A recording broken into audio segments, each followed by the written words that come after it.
On Mother's Day morning, my son gave me a present bag. Inside was a DNA kit and a card. "You are not my mom." Before I could respond, he said, "You expect praise? I don't owe you anything." I froze. He waited for me to cry. Instead, I smiled and said, "I've been waiting for you to learn this." He looked at me, shocked. I had hidden the actual truth securely for 23 years until today. You know that gut-wrenching feeling when your entire world gets ripped apart in a single moment and the person tearing it down is your own son? That's exactly how it felt when Oliver, the boy I'd raised, stood before me, DNA results clutched in his trembling hand, his face a mask of shock, then pure, searing rage. The morning sun, usually a comforting presence in our cozy kitchen, now seemed to mock the scene, glinting off the polished countertops and illuminating the dust motes dancing in the air like tiny, silent accusations. I'd just walked in, a gift bag still in my hand, ready to celebrate a normal Mother's Day, a day that was about to shatter into a million pieces. "Why are you laughing?" Oliver demanded, his jaw so tight I thought it would crack. He waved the DNA paper like a weapon, the official-looking document a stark contrast to the bright gift bag I nervously set down. "Do you think this is funny? My entire life is a lie." My own hands shook, but I forced my voice steady. "No, Oliver, your life isn't a lie. I'm still the woman who raised you, who loved you every single day. But you're right. I'm not your biological mother. This proves it." He stabbed his finger at the paper again, his eyes burning into mine. I took a deep, shaky breath and gestured towards the living room, filled with memories that now felt tainted. "Sit down. There's more to this story than what's on that paper." He hesitated, a chasm opening between us, as if I'd suddenly become a stranger. He followed, keeping his distance, his shoulders rigid. Family photos on the wall, grinning faces frozen in time. My beautiful Oliver, David, and me seemed to mock us. Happy moments, now just elaborate deceptions in his eyes. "I never wanted you to find out this way," I said, sinking into the armchair across from him. "Who put this idea in your head? Who told you to do a DNA test?" "Dad," he said, his voice flat, devoid of emotion. "He told me there were things about you I needed to know, things you've been hiding." A cold dread washed over me. David, of course. My ex-husband, the man who'd promised to keep our secret safe 5 years ago, as part of our divorce settlement. I should have known he wouldn't honor that forever, especially now, with his new wife half his age and a fresh start. "Your father shouldn't have done that without talking to me first," I managed, my voice controlled despite the white-hot fury building in my chest. David knew exactly what he was doing, turning our son against me just when I was finally rebuilding my life. "So, it's true then?" Oliver leaned forward, searching my face, hope and fear warring in his eyes. "You're not my biological mother." I looked back at the boy I had loved since the moment I first held him, the boy who was my entire world. "No, I'm not your biological mother. But there's something David didn't tell you. Something he couldn't tell you, because he doesn't know the whole truth." Oliver's expression remained hard, but a flicker of curiosity crossed his face. "What are you talking about? Your father has only told you half the story. He's manipulating you, Oliver. Using you as a weapon against me because I finally stood up to him." "Dad wouldn't do that," Oliver said, but doubt had crept into his voice, a subtle crack in his conviction. "He just thought I deserved to know the truth." "If he wanted you to know the truth," I shot back, the words tumbling out, "he would have sat down with both of us to explain everything. Instead, he sent you here with a DNA test on Mother's Day. That wasn't about truth, Oliver. That was about hurting me." Oliver looked away, and I knew I was getting through to him. He'd witnessed enough of David's vindictive side before the divorce. He knew. "So, what is the truth?" he finally asked, the anger draining from him, replaced by a deep weariness. I got up and walked to my bedroom, returning with a small, intricately carved wooden box I kept locked in my closet. I'd prepared for this day, though I never imagined it would come so cruelly or so soon. 23 years ago, I began, my voice softer now, Your father and I were desperate for a child. We tried everything.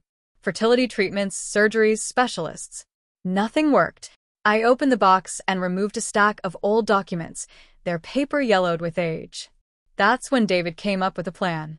Oliver took the first paper I handed him, a contract with signatures at the bottom. His brow furrowed as he skimmed it.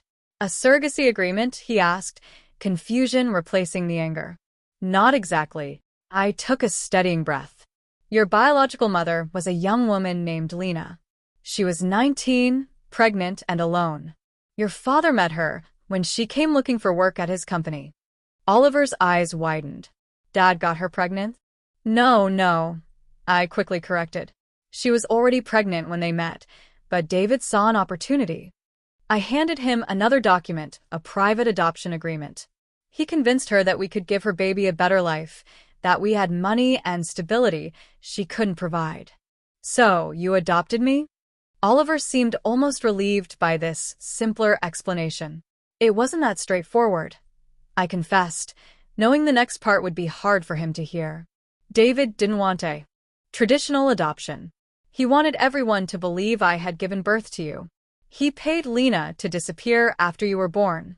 We moved to a new city, told everyone I'd been pregnant, and presented you as our biological child.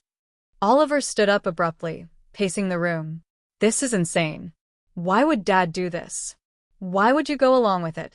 I was desperate for a child, Oliver. I whispered, the old pain resurfacing. And your father, he cared more about appearances than anything else. He didn't want business associates or family knowing he couldn't produce an heir naturally. So, where is she now? My real mother? I pulled out a sealed envelope I'd been saving for years. I don't know. After you were born, she took David's money and left. He made sure there was no paper trail, no way for her to come back into our lives. I held out the envelope. But she left this for you, to be given when you turned 18. Your father didn't know about it. Oliver stared at the envelope, but didn't take it. Why didn't you give it to me when I turned 18? David threatened to take you away from me if I ever revealed the truth. By then, our marriage was already falling apart. I was afraid. Oliver finally took the envelope, his hands shaking slightly. What about the birth certificate? If you didn't give birth to me, how? Your father had connections, I explained, watching Oliver's concept of his father begin to crumble. Money can make many problems disappear. David has always been good at making sure documents say exactly what he wants them to say. Oliver stared at the envelope in his hands. I don't even know who I am anymore. You're the same person you've always been, Oliver, my son. I insisted, my voice thick with emotion. He shook his head, stuffing the envelope into his pocket without opening it. I need to talk to Dad, to hear his side of this. Of course you do. But before he could leave, I reached into the wooden box one last time and pulled out a small USB drive. There's something else you should know about your father. Something I discovered right before our divorce. It's the real reason our marriage ended. Oliver took the drive, confusion written across his face. What's on this? The truth about who David really is. About why our marriage actually ended. I closed the wooden box. But be careful, Oliver. Your father can be dangerous when he feels threatened. Dangerous? What are you talking about? Alarm flashed in Oliver's eyes. I rolled up my sleeve, revealing the faded scar that ran from my wrist to my elbow. This wasn't from a car accident like I told everyone. Your father has secrets that go far beyond how you came into our lives. Oliver's face went pale as his gaze fixed on the scar. Dad did that to you? Before I could answer, my phone rang. I glanced at the screen and felt my blood turn to ice. David's name flashed on the display. Don't answer it, Oliver said suddenly, a protective edge in his voice I'd never heard before. I looked up at my son, seeing something shift in his eyes. Doubt. Questions, a crack in the perfect image he'd always had of his father. But I knew David wouldn't stop with one phone call. Whatever game he was playing had only just begun. We need to be careful, I whispered, silencing the phone. Your father knows I've told you something by now, and he's not going to like it. What do you mean? Oliver asked, clutching the USB drive tighter. The phone chimed with a text message. When I read it, my hands began to shake uncontrollably. Mom. Oliver's voice seemed far away. What is it? I turned the phone so he could see his father's chilling message. Tell Oliver I'm coming to get him. And Sarah, I know about the files. This time, you won't walk away. Oliver's face drained of color. What files is he talking about?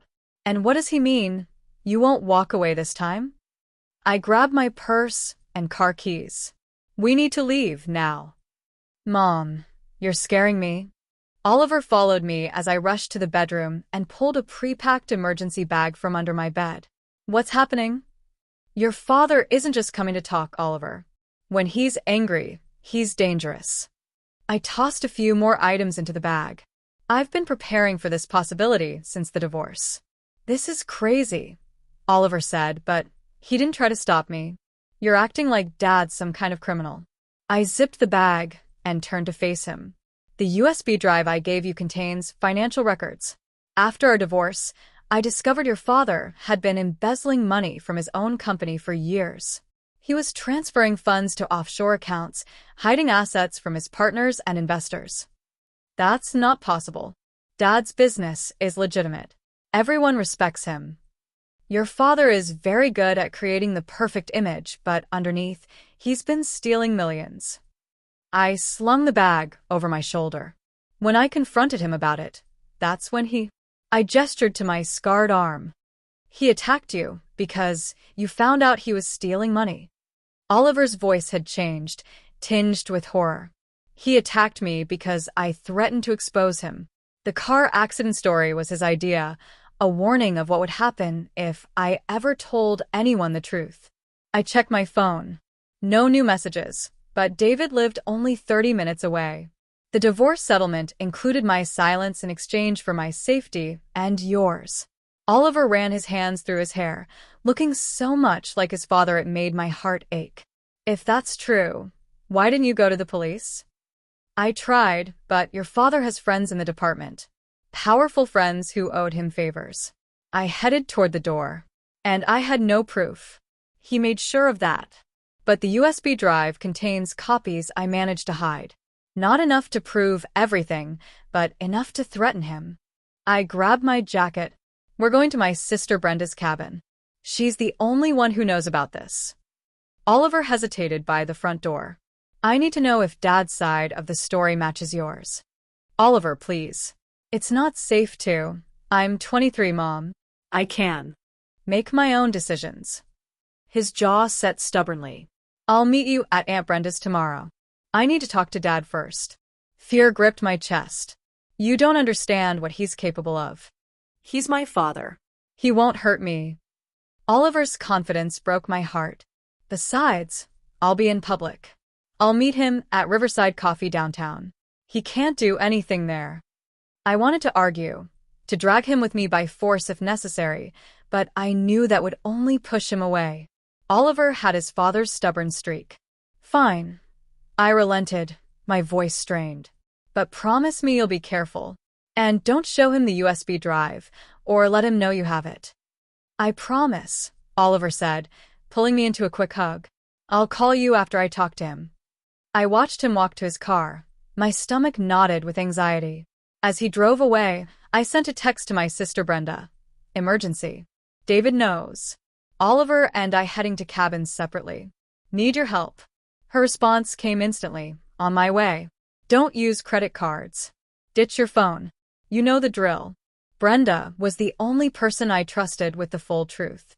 As a former prosecutor, she understood the legal danger I was in and how powerful men like David could manipulate the system. I tossed my phone into the kitchen sink and turned on the garbage disposal, wincing at the grinding noise as it was destroyed. Then I grabbed the burner phone from my emergency bag and headed to the garage. But as I approached my car, something wasn't right. The driver's side door was slightly ajar. I froze, scanning the garage. It looked empty, but the hair on the back of my neck stood up. Slowly, I backed away from the car and peered underneath. A small black device was attached near the wheel well, a tracker. David was already one step ahead. Instead of taking my car, I hurried through the side door of the garage and cut through my neighbor's yard to the street behind my house. Mrs. Chun was gardening in her front yard. "Sarah, lovely day, isn't it?" she called cheerfully. I forced a smile. "Beautiful. Listen, Mrs. Chun, my car won't start. Would it be possible to borrow yours for the day? I have an emergency I need to get to." Mrs. Chun had been my friend for years, always kind and supportive after my divorce. "Of course, dear. Let me get the keys." 20 minutes later, I was on the highway heading north in Mrs. Chen's old Honda, my mind racing. Oliver was meeting David, walking right into the lion's den, and I couldn't warn him without a phone. The thought made me sick. Brenda's cabin was about 3 hours away, hidden deep in the woods near the lake where we'd spent summers as children. It was off the grid, no address, no internet, perfect for disappearing. If I could get there, we'd be safe while we figured out our next move. Traffic slowed to a crawl as I approached the bridge out of town. Blue lights flashed ahead. A police checkpoint. My hands tightened on the steering wheel. This couldn't be a coincidence. David's friends in the department were looking for me. I took the exit before the bridge, doubling back toward the industrial district. I needed a new plan. I couldn't go north without crossing the bridge, and I couldn't risk being identified at the checkpoint. I needed help. I drove to the Crossroads bar, where my old friend Maggie worked. Years ago, she'd helped me document my injuries after David's attack, taking photos when I was too afraid to go to the hospital. She never knew the full story, but she'd always promised to help if I ever needed to run. The bar was quiet this early, with only a couple of regulars nursing beers at the counter. Maggie looked up in surprise as I walked in. "Sarah, what are you?" Her words died as she saw my face. "What's wrong?" "I need your help," I whispered. "And I need to use your phone." In the back office, I explained as much as I dared while dialing Oliver's number. No answer. I left a message warning him about the police checkpoint, hoping he'd listen. Maggie handed me a set of keys. "Take my truck. It's registered in my brother's name. The cabin in the back has a sleeping bag and some supplies." I hugged her fiercely. "I'll return it. I promise." "Don't worry about that. Just be safe." She pressed a small canister into my hand. "Pepper spray. And there's a baseball bat under the seat." "Thank you," I said, my voice breaking. "If Oliver comes looking for me, tell him." "I'll send him your way," Maggie assured me. "Now go." I took back roads out of town, avoiding the main highways where cameras might spot me. 2 hours later, I was deep in the countryside, taking the unmarked dirt road that led to Brenda's cabin. The truck bounced over the rough terrain, branches scraping against the windows as the path narrowed. Finally, I saw smoke rising through the trees. Brenda was already there. I parked behind her car and hurried up the porch steps. The door swung open before I could knock. "Thank God," Brenda said, pulling me into a fierce hug. I was getting worried. David had my car bugged, and there's a police checkpoint on the bridge. I followed her inside, dropping my bag on the floor. Oliver went to meet him. I tried calling, but couldn't reach him. Brenda's expression darkened. "David's moving fast. This isn't just about the adoption anymore. He knows I have evidence of the embezzlement," I said, sinking into a chair by the fireplace. I gave Oliver a copy on a USB drive. "You did what?" Brenda's eyes widened. "Sarah, if David finds out Oliver has that..." "I know," I interrupted, sick with worry. I wasn't thinking clearly. I just wanted Oliver to understand who his father really is. Brenda ran a hand through her short gray hair. "We need a new plan. If David suspects Oliver has evidence, he'll do whatever it takes to get it back. I need to warn him." I reached for the burner phone, but Brenda stopped me. "We can't risk it. If David is using police resources, they could be tracking all calls to Oliver's phone." Fear twisted in my stomach. "Then what do we do?" Brenda pulled out her laptop. "First, we back up the evidence. Then, we find a way to protect both you and Oliver."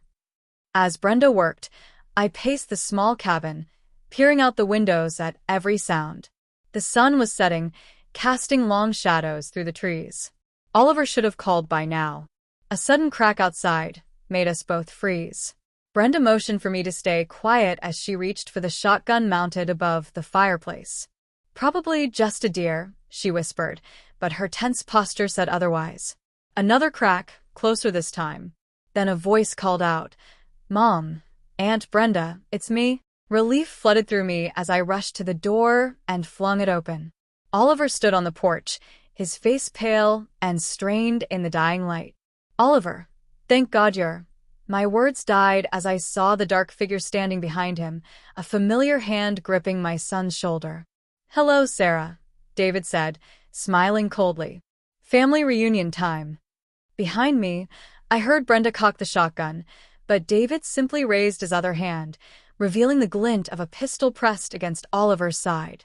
Now, Brenda," he said smoothly. "Let's keep this civilized, shall we? I just want to talk about those files my loving wife stole from me." Oliver's eyes met mine, filled with fear and something else, a silent message he was trying to convey. I noticed his hand in his pocket, clutching something tightly. The USB drive. It was still safe, but for how long? Time seemed to freeze as I stared at David, holding a gun to our son's side. Behind me, Brenda kept the shotgun raised, but we all knew she wouldn't risk Oliver's safety. "Put the gun down, Brenda," David said calmly. "Let's be civilized about this." Civilized? Brenda's voice was steel. "Breaking and entering with a firearm isn't what I'd call civilized, David." David chuckled, the sound sending ice down my spine. "I didn't break anything. Your nephew invited me." He nudged Oliver forward. "Didn't you, son?" Oliver's eyes met mine, filled with regret. "I'm sorry, Mom." He followed me from the coffee shop. "I didn't know until it was too late." "It's not your fault," I said, trying to keep my voice steady. "David, please let Oliver go. This is between you and me." "That's where you're wrong, Sarah." David stepped onto the porch, forcing Oliver forward. "This became about all of us the moment you stole my files and poisoned my son against me." Brenda slowly lowered the shotgun, but didn't set it down. "What do you want, David?" "Just what belongs to me." His gaze fixed on me. "The files, Sarah, all copies. Now." I swallowed hard. "Let Oliver come inside first." "Not a chance." David's grip on Oliver's shoulder tightened. "The files. You have 30 seconds before I call my friends at the station and report that my mentally unstable ex-wife has kidnapped our son and is threatening him with a shotgun." "You wouldn't," Brenda scoffed. "That would bring too much attention. Questions about why Sarah ran in the first place." David's smooth smile didn't waver. "Who do you think they'll believe? The respected business owner or the woman who's been making wild accusations for years? The cabin's unregistered, Brenda. You're harboring a fugitive. Your legal career would be over." I stepped forward. "I'll get the files. Just don't hurt Oliver." As I turned to go back inside, Oliver suddenly jerked his elbow back, catching David in the stomach. In that split second of surprise, Oliver twisted away and sprinted toward the treeline. "Oliver!" David snarled, raising the gun. "No!" I screamed, lunging forward as Brenda simultaneously raised the shotgun. David hesitated, caught between his fleeing son and two women ready to attack. That moment of indecision gave Oliver the seconds he needed to disappear into the darkening forest. David rounded on me, fury distorting his handsome features. "You see what you've done? Turned my own son against me." "Your son finally sees who you really are," I said, finding courage I didn't know I had. "A manipulative, violent thief." The gun swung toward me. I should have finished what I started 5 years ago. Brenda stepped forward, shotgun steady. "That would be a mistake, David.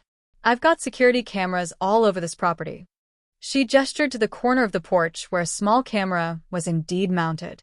"Everything you've done is already recorded and uploaded to my cloud storage." David's eyes darted to the camera, uncertainty crossing his face for the first time. "You're bluffing." "Am I?" Brenda's voice was calm. "Former prosecutor, remember? I know how to build a case." A tense silence stretched between us as David calculated his options. Finally, he lowered the gun slightly. "I want those files, Sarah. All of them. This doesn't end until I get them." "Let's talk inside," I suggested, hoping to defuse the situation. Oliver's gone. There's no need for weapons now. David studied me for a long moment, then nodded. Fine, but I'm keeping this. He gestured with the gun. Insurance policy. I glanced at Brenda, who gave me a subtle nod. We had a plan for this scenario, one we'd discussed years ago when I first discovered David's financial crimes. Inside the cabin, David took a seat at the small dining table, keeping the gun visible. Where are the files? I sat across from him, my hands flat on the table where he could see them. They're safe. But before I tell you, I want to know something. I met his gaze directly.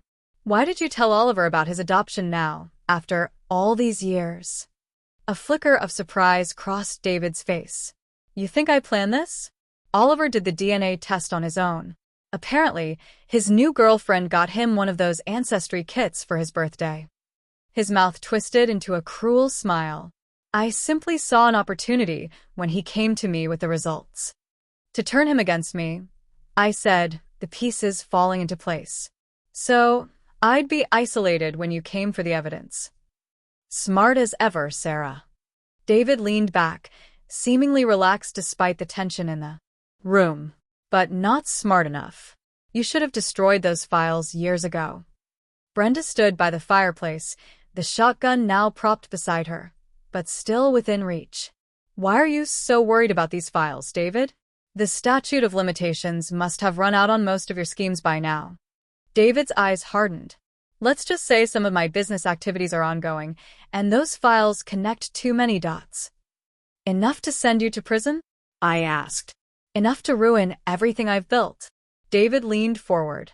I've worked too hard to let that happen. I thought of Oliver out in the dark woods alone, still clutching the USB drive that could destroy his father. This has to end, David. We can't keep living like this. Then give me what I want. His voice dropped dangerously. All copies of the files and your sworn statement that you'll never speak about any of this again. And if I do? I asked, though I already knew the answer. David smiled coldly. Then neither you nor Oliver will ever feel safe again. You know what I'm capable of, Sarah. The casual way he threatened our lives made something shift inside me. For years, I'd lived in fear of this man, walking on eggshells even after our divorce. But watching him threaten Oliver had crossed a line. Actually, David, I said slowly, a new resolve hardening my voice. I don't think you know what I'm capable of. Confusion flickered across his face. What's that supposed to mean? I glanced at Brenda, who gave me an almost imperceptible nod. I've been planning for this moment for 5 years, I continued. Every threatening text, every veiled warning, every violation of our custody agreement, I documented all of it. Your word against mine, David scoffed. Not just my word. I pulled out the burner phone from my pocket and placed it on the table. Brenda wasn't the only one recording today. I've been recording everything since the moment Oliver showed me the DNA test this morning. David's eyes narrowed. No judge would admit that without consent. In this state, only one party needs to consent to a recording, Brenda interjected, and Sarah consented. But that's not all. I continued, my confidence growing. The files you're so desperate to get back. I never had the originals. I only had copies. You're lying, David hissed. The originals went to the FBI 3 years ago, I said quietly. David's face drained of color. That's impossible. There's been no investigation. Federal investigations can take years, Brenda said, especially for complex financial crimes. You're bluffing, David said, but doubt had crept into his voice. If you'd gone to the FBI, they would have interviewed me by now. They did, I replied. That business audit last year, that wasn't routine, David. And those new investors who've been asking so many questions about your accounting practices? They're not just investors. For the first time, I saw genuine fear in David's eyes. You're working with them. I've been working with them since the divorce, I confirmed. They needed someone on the inside, someone who knew where to look. It took time to build the case, but it's done now. I leaned forward. The only reason you haven't been arrested yet is because they're after your partners, too. The entire network. The gun in David's hand trembled slightly. If that were true, they would have warned you I was coming. They did, Brenda said, her gaze steady. Why do you think we were ready for you? A twig snapped outside the window, drawing David's attention momentarily. I used that split second to slide my hand under the table, finding the panic button Brenda had installed. One press would send an alert to the local police, the ones who weren't on David's payroll. It's over, David, I said gently, almost feeling sorry for him as his carefully constructed world began to collapse. Put the gun down. His handsome face contorted with rage. You stupid. Do you have any idea what these people will do to me if I go down? They don't leave loose ends. All the more reason to cooperate with the authorities, Brenda suggested. A reduced sentence for information. David laughed bitterly. You think I'm worried about prison? These people don't care about the law. They'll reach me anywhere. A cold realization washed over me. David wasn't just embezzling from his company. He was laundering money for someone dangerous. Someone who would kill to protect their operation. Then let us help you, I offered, suddenly seeing David not as a monster, but as a trapped animal. The FBI can protect you. It's too late for that. David stood abruptly, the gun wavering between Brenda and me. I need those files now. The door behind him creaked, drawing all our attention. Oliver stood in the doorway, pale but determined. Oliver, I gasped. Get out of here. But Oliver didn't move. His eyes were fixed on his father. I heard everything, Dad. David turned, keeping the gun half raised. Son, you don't understand. Your mother is manipulating you. I understand enough. Oliver's voice was steady. I saw the files on the USB drive. I know what you've done. Those files are fake, David insisted. Your mother doctored them to turn you against me. Oliver stepped into the cabin, closing the door behind him. I showed them to someone who could verify them. David faltered. What? Who? Marcus Thorne, Oliver said, naming David's business partner. I called him after I left the coffee shop. He confirmed everything. David's face went ashen. You contacted Marcus? Oliver, what have you done? I needed to know the truth, Oliver said simply. And now I do. The gun in David's hand dropped to his side as the full impact of Oliver's words hit him. If Marcus knew that Oliver had the files, it was truly over. Marcus would never risk being implicated. Oliver, David whispered, his voice suddenly desperate. You've put yourself in danger. These people, they'll come after you, too. For the first time, I saw a genuine concern for our son in David's eyes, not as a possession to control, but as someone he actually feared for. Oliver stepped closer to me, placing a protective hand on my shoulder. Then we'll face that together, as a family. The real family you tried to destroy. David looked between us, the gun hanging limply at his side. The distant wail of police sirens filtered through the trees. It's over, David, I said softly. Put the gun down. As the sirens grew louder, David looked at the weapon in his hand, as if seeing it for the first time.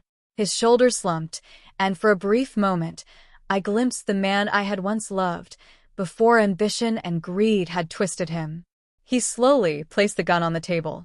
Oliver, he said, his voice cracking. I never meant for any of this to touch you. The sirens were close now, blue lights flashing through the trees as vehicles approached the cabin. David closed his eyes briefly, then straightened his shoulders and fixed his gaze on me. This isn't the end, Sarah, he said quietly. Some things can't be fixed with handcuffs and prison bars. The cryptic warning sent a chill through me as Oliver's grip on my shoulder tightened. What did David mean? What hadn't he told us about the people he worked for? As police officers surrounded the cabin, I realized with sinking certainty that our ordeal was far from over. The cabin filled with uniformed officers, their voices and movements a blur as I kept my eyes fixed on David. Even as they handcuffed him and read him his rights, he maintained that eerie calmness that had always been his strength in business and his most frightening quality at home. Detective Evans. Brenda greeted a tall woman who entered last. Thank you for coming so quickly, Brenda. The detective nodded. We got your alert, and I see the situation is complicated. Her eyes moved from David to me, then to Oliver. "This is my sister Sarah and her son Oliver," Brenda explained. "And that's David Harmon, Sarah's ex-husband. He followed them here with a weapon." "It's a registered firearm," David said smoothly. "And I was simply trying to protect my son from his unstable mother." Detective Evans's expression remained neutral. "We'll sort this out at the station, Mr. Harmon." As the officers led David toward the door, he paused beside Oliver. "Son, whatever happens, remember that everything I did was for our family, for you." Oliver stepped back, his face hard. "Save it, Dad." Something dark flashed in David's eyes before the practiced charm returned. "You'll understand someday." He glanced at me. "Sarah, this isn't over." After the police escorted David out, Detective Evans stayed behind to take our statements. I told her everything, the financial crimes, the attack, the threats, while Brenda provided the recordings from the cabin security system. "These allegations are serious," Evans said when I finished, "and complicated by jurisdictional issues. The financial crimes cross state lines, possibly international borders." "The FBI is already involved," I explained. "Agent Morales is my contact." Evans nodded. "I'll coordinate with them. In the meantime, Mr. Harmon will be held on charges of breaking and entering, assault, and making threats with a deadly weapon." "Will that be enough to keep him in custody?" Brenda asked. "He has considerable resources." "We'll push for no bail given the flight risk," Evans assured us. "But I won't lie to you. Men like David Harmon rarely stay behind bars for long." After Evans left, the three of us sat in exhausted silence. Oliver stared into the fireplace, the events of the day etched in the new lines of his face. "I'm sorry, Oliver," I finally said. "This isn't how I wanted you to learn the truth." "Which truth?" he asked quietly. "About my birth? About Dad's crimes? About your lies?" His words stung, but I couldn't blame him. "All of it. I thought I was protecting you. By hiding who I really am? By letting me believe Dad was someone he wasn't." Oliver's voice cracked. "My whole life feels like a fraud." Brenda stepped in. "Oliver, your mother did what she thought was best in an impossible situation. David threatened to take you away from her if she ever told the truth." Oliver ran his hands through his hair. "I get that, but doesn't anyone in this family believe in just being honest?" I moved to sit beside him. "You're right. I should have found a way to tell you the truth years ago, about your birth at least." I took his hand. "But you have to understand something. You are who you've always been. Your identity isn't defined by biology or by David's crimes." "Then what is it defined by?" he asked, vulnerability replacing anger. "By the choices you make. By the person you choose to be." I squeezed his hand. "And today you chose to be brave and stand up for what's right. I'm so proud of you for that." Oliver was quiet for a moment. "I still have so many questions about my biological mother, about who I am." "I know, and I promise, no more secrets." I gestured to the envelope he'd put in his pocket earlier. "Her letter might have some answers." Oliver pulled out the envelope, tracing his finger over the faded writing. "I'm not sure I'm ready to read it yet." "Whenever you are, I'll be here," I promised. The cabin door opened suddenly as a uniformed officer rushed in. "Miss Bennett, there's a situation." He looked at Brenda. "A man just arrived claiming to be Mr. Harmon's business partner. He's demanding to speak with you and your nephew immediately." Brenda and I exchanged alarmed glances. "Marcus Thorne," I said. "Oliver called him earlier." "Is he alone?" Brenda asked the officer. "As far as we can tell, but he seems agitated." Oliver stood. "I'll talk to him. He deserves to know what's happening." "Oliver, no." I protested. "If Marcus is involved in David's schemes, he could be dangerous." "He sounded scared on the phone, Mom. Not threatening." Oliver's expression hardened. "Besides, I'm done hiding from the truth." Brenda nodded to the officer. "Bring him in, but stay close." Moments later, Marcus Thorne entered the cabin. Unlike David's polished appearance, Marcus looked disheveled, his expensive suit wrinkled, and his salt and pepper hair uncombed. His eyes darted nervously around the room before settling on Oliver. "Oliver, thank God." He stepped forward, ignoring Brenda and me. Do you have any idea what you've done? Calling me on an open line about those files was incredibly dangerous. Oliver stood his ground. I needed to confirm what was in them. And now they know you have them. Marcus ran a shaking hand through his hair. They're cleaning house as we speak. David's arrest bought us a little time, but they'll be coming for all of us now. Who's they, Mr. Thorne? Brenda asked. Marcus seemed to notice her for the first time. You must be the prosecutor's sister. He turned to me. And, Sarah, I should have listened to you years ago when you tried to warn me about David. Warned you about what? I asked, confused. That David was getting us involved with dangerous people. Marcus sank into a chair, suddenly looking much older than his 50 years. It started small, just helping some clients move money around, avoid some taxes, standard rich people stuff. But then the clients got bigger, the operations more complex. You're talking about money laundering, Brenda said flatly. Marcus nodded. For people who don't take kindly to federal investigations. People who solve problems permanently. A chill ran through me. The FBI knows about this. They can protect you. They've been building their case for years. Marcus laughed bitterly. A lot of good that does me now. The moment these people realized David was arrested, they started covering their tracks. How do you know this? Oliver asked. Because our head of security was just found dead in his car. Suicide, apparently.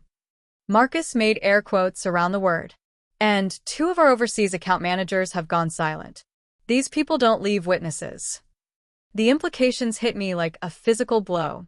If David's criminal associates were eliminating everyone connected to their operation, then all of us, Marcus, Oliver, Brenda, and I, were in danger. We need to call Agent Morales, I said, reaching for the burner phone. No time, Marcus said. They're always a step behind. We need to disappear, all of us. That's not an option, Brenda argued. Running makes you look guilty. The FBI can provide witness protection. She's right, Oliver added. We have evidence. We can bring these people down. Marcus shook his head. You don't understand who we're dealing with. These people have connections everywhere, law enforcement, judiciary, politics. Why do you think it's taken the FBI years to build their case? The system is compromised. As they argued, I stared out the window at the darkening forest, thinking about David's parting words. This isn't over. He knew what would happen once he was arrested. He knew his partners would start eliminating loose ends. Had he come to the cabin not just to retrieve the files, but to warn us in his own way? The realization hit me with stunning clarity. David might be a criminal, but he cared about Oliver. In his twisted way, he'd been trying to protect our son. I turned back to the room. Marcus, who exactly are these people? I need names. Before Marcus could answer, headlights swept across the cabin windows as several vehicles pulled up outside. The officer by the door peered out. It's the FBI, he announced with relief. Agent Morales is here. Marcus's face went pale. How did they find us so quickly? I activated the panic button, Brenda explained. It alerts both local police and the FBI field office. Then we're saved, Oliver said, but the terror on Marcus's face told a different story. No, Marcus whispered. If they found us this fast. The front door opened and a man in a dark suit stepped in, showing his badge. Agent Morales, FBI. We need to move all of you to a secure location immediately.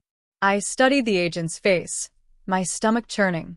You're not Morales. The man's expression didn't change. I'm Agent Miller. Morales sent me. That's not possible, I said, backing away. I spoke to Agent Morales this morning. She's a woman. A split second of confusion crossed the man's face before his hand moved toward his jacket. Marcus lunged forward, tackling him to the ground as Brenda shouted for the officer to draw his weapon. The cabin erupted into chaos. More men pushed through the door as shots rang out. I grabbed Oliver and pulled him toward the back bedroom where there was a hidden exit Brenda had installed years ago. Mom, what's happening? Oliver yelled over the commotion. They're not FBI. I shouted, pushing him through the narrow hallway. They're David's partners. We reached the bedroom, and I shoved the heavy dresser aside, revealing a small door built into the wall. Outside, I could hear Brenda's voice, then more gunshots. "We can't leave them," Oliver protested. "We have to," I said, choking back tears. Brenda knew this might happen. It's why she built this escape route. We need to get to safety and contact the real FBI. As I pushed the hidden door open, Oliver suddenly grabbed my arm. "Mom, the letter." I dropped it in the living room. "Oliver, we don't have time." "It's the only link I have to my real mother," he insisted, his eyes desperate. Before I could stop him, Oliver darted back toward the front of the cabin. I cursed and followed, my heart pounding with terror. The living room was a battleground. The police officer lay motionless by the door. Brenda had taken cover behind the overturned dining table, her shotgun trained on the entrance, where two men in dark suits were trying to push their way in. Marcus was nowhere to be seen. Oliver crouched low, searching the floor for the dropped envelope. I spotted it near the fireplace and crawled toward it, grabbing the yellowed paper just as one of the men noticed us. "There," he shouted, raising his weapon. Brenda fired the shotgun, forcing him back. "Run," she screamed at us. "I'll hold them off." I clutched the envelope in Oliver's hand, pulling him back toward the escape route. The last thing I saw was Brenda reloading the shotgun, her face set with grim determination. "Brenda," I cried. But Oliver dragged me away. "She's giving us a chance," he said, tears streaming down his face. "Don't waste it." We crashed through the hidden door and into the cold night, the sounds of gunfire fading behind us.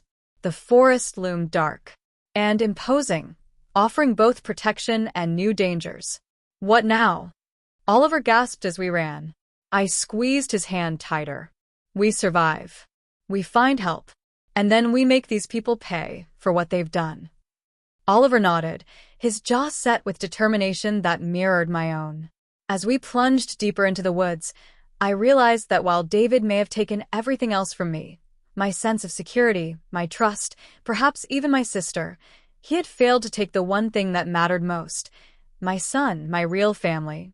And for that, I would fight with everything I had. The forest seemed endless as Oliver and I pushed forward through the darkness. Every sound, a twig snapping, leaves rustling, sent my heart racing. I kept Oliver's hand firmly in mine, afraid that if I let go for even a moment, he too would be taken from me. "We need to find a road," I whispered, my breath forming small clouds in the cold night air. "Get to a town. Contact the real FBI." Oliver nodded, his face ghostly in the moonlight that filtered through the trees. "I think we're heading north. There should be a highway about 5 miles in that direction." We trudged on, the adrenaline that had fueled our escape gradually fading, leaving exhaustion in its wake. My thoughts kept returning to Brenda. Had she survived the attack? And Marcus, had he escaped, or was he one of the casualties? "Mom," Oliver said after we'd been walking for nearly an hour. "I need to rest for a minute." We found shelter beneath a large oak tree, huddling together against the chill.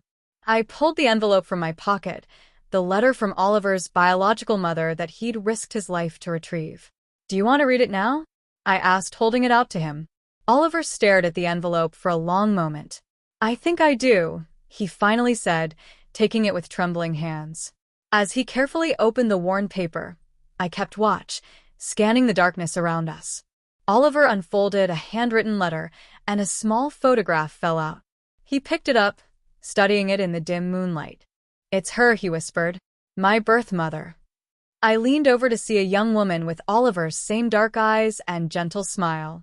The resemblance was unmistakable. Oliver began reading the letter aloud, his voice soft with emotion. "My dearest child, by the time you read this, you will be a grown person with a life I can only imagine. My name is Lena Reyes. I was 18 when I became pregnant with you, alone and scared. Your father, your biological father, was my high school boyfriend who left for college and never looked back when I told him about you. I want you to know that giving you up was the hardest decision I've ever made. I had dreams of being a doctor, of helping people. I wasn't ready to be a mother, but I loved you from the moment I knew you existed. When David and Sarah Harmon offered to adopt you, it seemed like a miracle. They had everything I couldn't give you: stability, education, opportunities. But as the birth grew closer, David changed. He began pressuring me to keep the adoption secret, to sign papers that gave away all my rights. Something felt wrong, but I was young and overwhelmed. After you were born, David paid me to disappear. He threatened to ruin my life if I ever tried to contact you. Oliver paused, his hands shaking. I placed my arm around his shoulders as he continued. I took the money because I was desperate, but I've regretted it every day since. I used it to go to nursing school. Not quite a doctor, but I help people. I've built a life in Seattle. Always wondering about you. Always hoping you were safe and loved. I don't know what Sarah has told you about your birth. David forced her to pretend you were born to her, and I believe she went along with it because she truly wanted to be your mother. Don't blame her for the deception. Blame David and his obsession with appearances. If you're reading this, it means you've discovered the truth. And Sarah has honored my one request, that you would someday know who you really are. My deepest hope is that somewhere in your heart, you might find room to forgive a scared teenager who made an impossible choice. If you ever want to find me, I've enclosed my contact information. Whether you choose to reach out or not, know that you have always been loved by the mother who raised you and by the one who gave you life. With all my heart, Lena. Oliver folded the letter carefully, tears streaming down his face. She's alive. She's in Seattle. I squeezed his hand, my own eyes wet. She sounds like an amazing woman. She doesn't blame you, Oliver said, looking at me with new understanding. And neither do I. Not anymore. A wave of relief washed over me, the weight of years of guilt lifting. Oliver, I'm so sorry for all the lies. I told myself I was protecting you, but I was also protecting myself from losing you. I know, and I get it now. He tucked the letter carefully into his jacket. After seeing what Dad did, what he's capable of, I understand why you were scared. A distant sound broke the moment. Voices calling through the trees. Flashlight beams cut through the darkness, sweeping back and forth. They found us, I whispered, pulling Oliver to his feet. Wait, Oliver said, peering into the darkness. Listen to what they're saying. I strained to hear, catching fragments of calls. FBI. Safe to come out. Brenda Bennett sent us. It could be a trap, I warned. Oliver nodded. Or, it could be our only chance. We can't stay out here forever. He was right. We were cold, exhausted, and had nowhere else to go. I grabbed a heavy branch from the ground, gripping it like a weapon. Stay behind me, I instructed. If anything seems wrong, we run. We moved cautiously toward the voices. As we got closer, I could make out a group of people in FBI windbreakers, their flashlights systematically searching the forest. Hello, I called tentatively. The flashlights swung in our direction, momentarily blinding us. Sarah Harmon? Oliver Harmon. A woman's voice called back. Yes, I answered, still holding the branch. Who are you? A tall woman stepped forward, lowering her flashlight. Agent Morales, FBI. Brenda sent us your location before the cabin was attacked. Prove it, Oliver demanded. My mom said Agent Morales is a woman. The agent nodded approvingly. Smart. She pulled out her phone, showing us a photo of herself with me at a coffee shop, a meeting David had never known about. Relief flooded through me as I recognized her. Brenda is she. Agent Morales' expression softened. She's alive. Injured, but stable. The local officer didn't make it. Marcus Thorne is in custody. He surrendered as soon as our team arrived. We followed the agents back to a clearing where several vehicles waited. As we approached, a familiar figure emerged from one of the cars. Brenda, I cried, running to embrace my sister. Her arm was in a sling, and a bandage covered one side of her face, but she was upright and alert. Easy, she winced, returning the hug with her good arm. Took a bullet to the shoulder. Hurts like hell. Oliver joined our embrace, careful of Brenda's injuries. I thought we'd lost you. Not a chance, Brenda said with a weak smile. Those guys were professionals, but they didn't know about my panic room behind the fireplace. Gave me time to call in the cavalry. Agent Morales approached us. We need to get you all to a secure location. The men who attacked the cabin were hired by the Vega cartel. They've been using Harmon's business to launder money for years. David, I asked, my stomach churning. Is he in protective custody? Morales confirmed. Once he realized the cartel was cleaning house, he started talking. Gave us names, accounts, everything to save himself. And you, Morales added, looking at Oliver. His first concern was making sure we found you too before the cartel did. I didn't know how to feel about that. Even after everything, some small part of David had still cared enough to try to protect our son. Inside the FBI vehicle, wrapped in shock blankets, we were briefed on what would happen next. Witness protection, new identities, a complete separation from our old lives, at least until the cartel members were apprehended. What about Lina Reyes? Oliver asked. My biological mother. She's in Seattle. Agent Morales made a note. We'll locate her. Make sure she's safe. If the cartel knows about your adoption, she could be at risk, too. As we drove away from the forest, I stared out the window at the first hints of dawn breaking through the trees.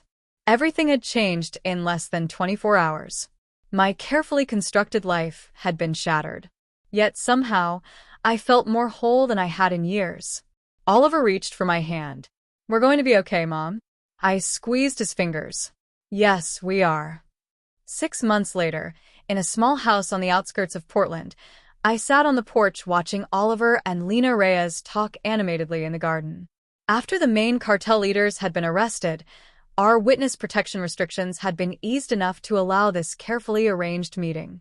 Lina had cried when she first saw Oliver, touching his face as if she couldn't believe he was real. They had the same laugh, the same way of tilting their head when concentrating. Watching them together brought a bittersweet joy I hadn't expected. Brenda joined me on the porch, her arm fully healed now. They seem to be hitting it off. They are, I agreed.